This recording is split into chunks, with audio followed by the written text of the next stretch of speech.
대리인 장승욱 변호사입니다.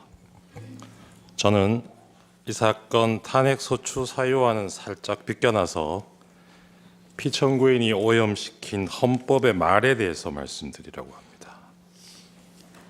피청구인이 헌법에 대해 언급했던 말을 일별해 보면서 그가 얼마나 왜곡된 헌법 인식을 가지고 있었는가 하는 점을 살펴보겠습니다.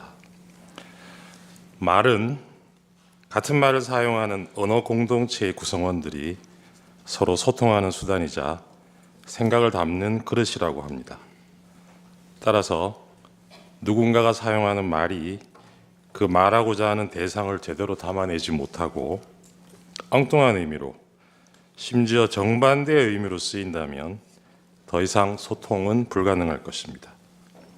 만일 그 누군가가 권력자라면 개인과 개인 사이의 소통 단절에 그치는 것이 아니라 언어 공동체 전체가 큰 혼란을 겪게 될 것입니다.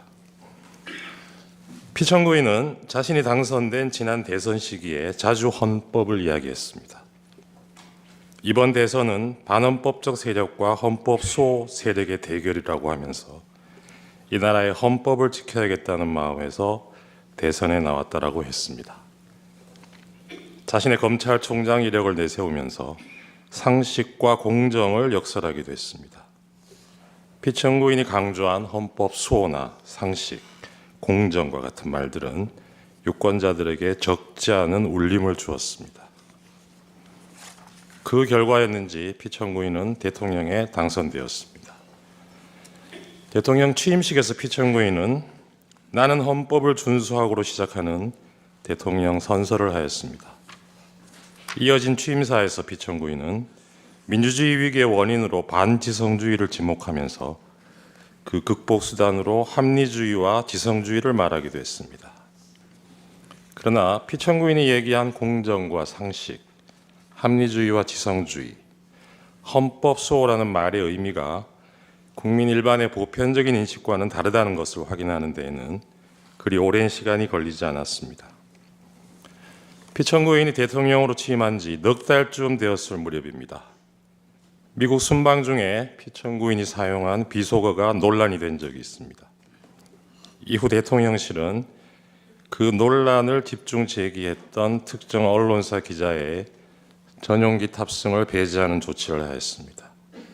이에 대해서 피청구인은 대통령의 헌법 수호 책임의 일환이라면서 부득이한 조치라고 했습니다. 헌법이 보장하는 언론의 자유를 탄압하면서 헌법 수호를 내세운 것입니다. 이후로도 피청구인의 반헌법적인 언사는 지속적으로 반복되었습니다. 2022년 10월경에는 적대적 반국가 세력과는 협치가 불가능하다고 했습니다. 협치의 대상인 야당을 적대적 반국가 세력이라고 규정한 것입니다. 2023년 광복절 경축사에서도 우리 사회를 자유민주주의와 공산전체주의로 갈라진 분열적 상태로 규정하면서 사실상 진보적 시민사회와 야권을 싸잡아 반국가 세력, 공산전체주의 세력이라고 낙인 찍었습니다. 이후로도 정부나 대통령의 비판적인 세력을 자유민주주의에 반하는 것으로 보고 이들을 척결 대상으로 삼겠다는 피청구인의 인식은 갈수록 강고해졌고 그의 언어는 더욱 강팍해졌습니다. 피청구인의 이러한 언행에 민심이 등을 돌린 것은 당연한 일이었습니다. 2024년 4월 총선에서 국민들은 피청구인의 독단적인 국정 운영에 대해 냉엄한 심판을 하였습니다. 그러나 그러한 총선 결과를 받아들고도 비판 세력에 대한 피청구인의 태도는 달라지지 않았습니다. 오히려 선거 결과를 부정선거의 탓으로 돌리려는 망상을 키워온 것으로 보입니다. 피청구인은 급기야 종북 반국가 세력을 척결하겠다면서 45년 만에 비상계엄을 감행하기에 이르렀습니다. 12.3 그날 대국민 담화를 필두로 피청구인은 일련의 어지러운 말들을 쏟아냈습니다. 그날 밤 담화문에서 피청구인은 야당의 입법 독재가 헌정 질서를 짓밟고 있다고 했고 내란을 획책하는 명백한 반국가 행위라고 규정했습니다. 국회는 범죄자 집단의 소굴이 되었고 자유민주주의 체제를 붕괴시키는 괴물이 되었다고 했습니다. 그러면서 폐악질을 일삼은 만국의 원흉, 파렴치한 종북 반국가 세력들을 일거에 척결하고 자유헌정 질서를 지키기 위해 비상계엄을 선포한다고 했습니다. 피청구인이 말하는 자유헌정 질서, 즉 자유민주적 기본 질서의 핵심 요소는 복수정당제 하에서 야당으로 대표되는 정치적 반대파를 존중하고 보호하는 것입니다. 피청구인은 대국민 담화에서 존중과 보호의 대상인 이들을 척결하겠다고 했습니다. 이것은 자유민주적 헌정 질서를 파괴하겠다는 것과 다를 바 없습니다.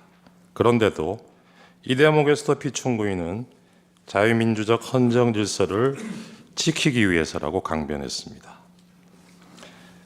자유민주적 기본 질서에 대한 피청구인의 이러한 전도된 헌법 인식은 자신이 검토하였다고 실토한 포고령에도 오롯이 드러나 있습니다.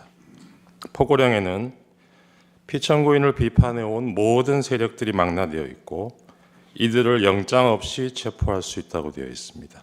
한마디로 비상계엄을 통해 자신에 대한 모든 정치적 반대파들의 입을 틀어막고 손발을 묶으려 한 것입니다. 그러면서 피청구인이 내세운 것은 역시나 자유민주주의의 수호를 위해서라는 것이었습니다.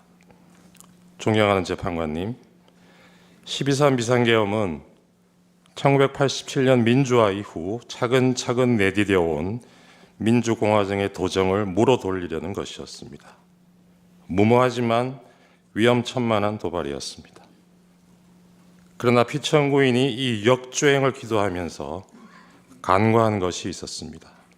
그것은 바로 우리 국민들이 온몸으로 저항해 민주주의를 지켜내는 과정에서 체득하고 어느새 DNA에까지 각인된 우리가 주권자라는 시민의식이었습니다. 피청구인이 내팽개친 헌법 수호자로서의 책임을 국민들이 자임하고 나섰던 것입니다. 비상계엄 선포 직후 권력자의 헌정 파괴 시도를 저지하기 위해 많은 시민들이 국회로 달려왔습니다. 그 모습은 대한민국의 주권은 국민에게 있고 모든 권력은 국민으로부터 나온다는 헌법 제1조가 현실에서 작동하는 것을 확인시켜주는 감동적인 장면이었습니다. 이날 우리는 살아 숨쉬는 헌법의 실체를 온몸으로 느끼는 실로 역사적인 체험을 한 것입니다.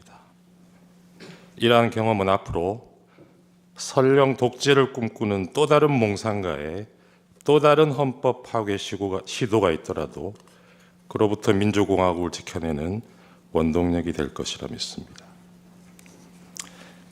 탄핵 결정이 나온 후에 우리 사회가 분열과 혼란을 겪을 것이라고 걱정하는 사람들이 적지 않습니다.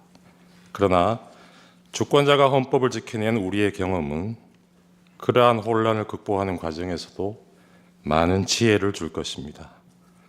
따라서 그 혼란의 시간은 길지 않을 것입니다.